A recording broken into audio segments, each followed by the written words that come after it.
Fantastic Mr. Fox, Chapter 8. The Foxes Begin to Starve. That evening, 3 tents were put up in the crater on the hill, one for Boggis, one for Bunce, and one for Bean. The tents surrounded Mr. Fox whole, and the 3 farmers sat outside their tents eating their supper.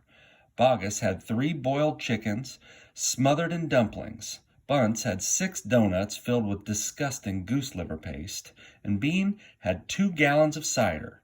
All 3 of them kept their guns beside them.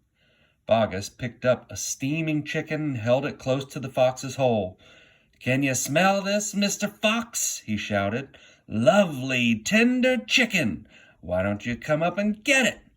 The rich scent of chicken wafted down the tunnel to where the foxes were crouching. "Oh, Dad," said one of the small foxes, "couldn't we just sneak up and snatch it out of his hand?" "Don't you dare," said Mrs. Fox. "That's just what they want you to do." "But we're so hungry," they cried. "How long will it be till we get something to eat?" Their mother didn't answer them, nor did their father. There was no answer to give.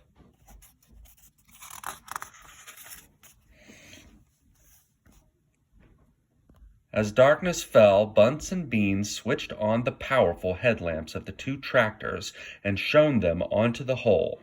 "Now," said Bean, "we'll take it in turn to keep watch.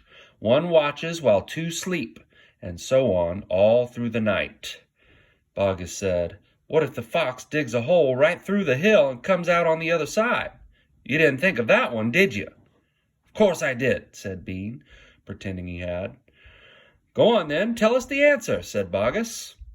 Bean picked something small and black out of his ear and flicked it away. "How many men have you got working on your farm?" he asked.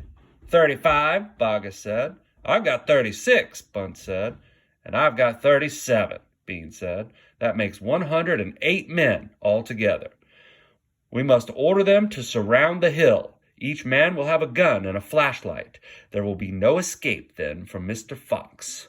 So the order went down to the farms, and that night 108 men formed a tight ring around the bottom of the hill. They were armed with sticks and guns and hatchets and pistols and all sorts of other horrible weapons. This made it quite impossible for a fox, or indeed any other animal, to escape from the hill.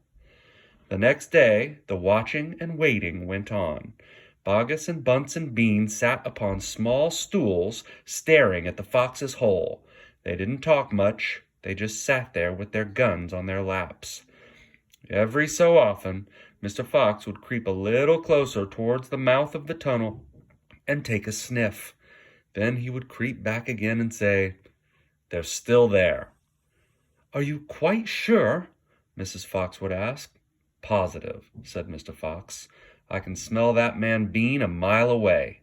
He stinks."